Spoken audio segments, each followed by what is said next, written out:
키워드로 이슈를 알아보는 클릭 키워드입니다. 오늘의 첫 번째 키워드는 백신 여권입니다. 서구 사회를 중심으로 백신 여권이 개발되고 있다는 소식입니다. 외신에 따르면 세계경제포럼과 커먼스 프로젝트라는 스위스 비영리 단체를 중심으로 코로나19 백신 접종 여부를 증명하는 백신 여권 개발 작업이 진행되고 있습니다. 영문명 커먼 패스라 불리는 이 프로젝트는 코로나19 검사 결과와 백신 접종 증명서와 같은 개인 정보를 여권 안에 저장하는 것을 목표로 합니다. 이미 글로벌 항공사와 미국 내 다수의 보건 의료기관이 이 프로젝트에 참여 의사를 밝힌 것으로 알려져 상용화까지 그리 멀지 않은 것으로 전망됩니다. 두 번째 키워드는 구직 촉진 수당입니다. 구직을 원하는 저소득층을 위한 구직 촉진 수당 신청 접수가 시작됩니다. 고용노동부는 28일 정부 종합청사에서 브리핑을 열고 국민 취업 지원 제도를 신청할 수 있다고 밝혔습니다.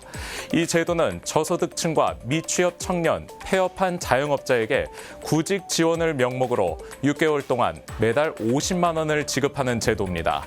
신청 자격은 중위소득 50% 이하인 사람들로 자세한 내용은 일자리 포털 워크넷에서 확인할 수 있습니다. 정부는 코로나19로 인한 경제사회적 위기가 커지고 있는 만큼 내년 1월 안에 구직 촉진 수당 지급을 완료하겠다는 계획입니다. 세 번째 키워드는 노래방 폐업입니다. 올 상반기 동안 코로나19로 노래방 업종이 가장 많은 피해를 입은 것으로 나타났습니다. 한국개발연구원이 2, 4분기를 기준으로 지난해 대비 올해 휴업하거나 폐업한 업종을 분석한 결과 노래방 등 실내외를 중심으로 한 오락시설의 휴폐업률이 가장 높았던 것으로 나타났습니다. 노래방과 골프장, 비디오방의 경우 지난해 2, 4분기에 470여 곳이 휴폐업했는데 올해는 65% 늘어난 780여 곳이 휴폐업을 한 것으로 나타나 노래방을 필두로 한 실내외 오락시설의 영업 타격이 컸던 것으로 나타났습니다.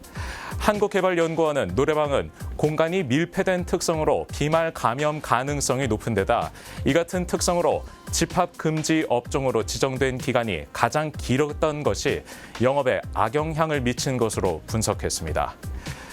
이 보고서에 따르면 단란주점이나 유흥주점 업종의 휴폐업률도 높은 수치를 기록한 것으로 나타났습니다.